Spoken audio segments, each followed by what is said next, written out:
ఉగాది పండుగ స్పెషల్ బొబ్బట్లు ఇలా చేయండి.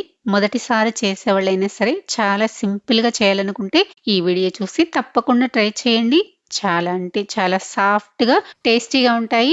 ట్రై చేసి ఎలా వచ్చాయో కామెంట్ చేయండి. ముందుగా ఒక బౌల్ తీసుకొని అందులోకి ఒక కప్పు శనగపప్పు వేసుకొని, వాటర్ వేసుకొని 1కి 2 సార్లు కడిగేసుకున్న తర్వాత మళ్ళా వాటర్ వేసుకొని గంట పాటు నానబెట్టుకోండి. వేరొక గిన్నె తీసుకొని ముప్పావు కప్పు గోధుమ పిండి, హాఫ్ కప్పు మైదా, పావు టీ స్పూన్ సాల్ట్, ఒక స్పూన్ ఆయిల్ వేసి బాగా కలిపి కొంచెం కొంచెం వాటర్ వేసుకుంటూ చపాతీ పిండి కన్నా కొంచెం సాఫ్ట్‌గా కలుపుకొని పైన నూనె అప్లై చేసేసి మూత పెట్టేసి పక్కన పెట్టేసుకోండి.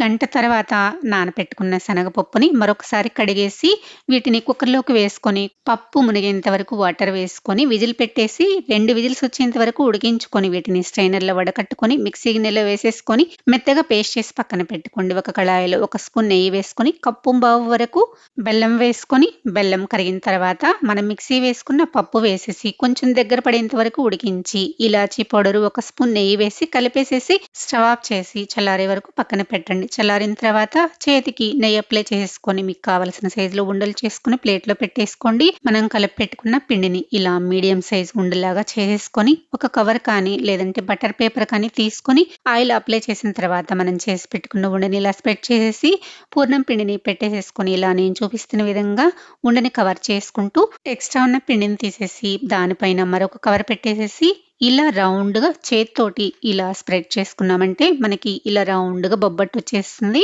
స్టవ్ పైన పాన్ పెట్టేసుకొని నెయ్యి వేసుకున్న తర్వాత 2 వైపులా బొబ్బట్టుని కాల్చుకొని సర్వ్ చేసుకోండి. వీడియో నచ్చితే లైక్ చేసి సబ్స్క్రైబ్ చేసుకోండి. Thanks for watching.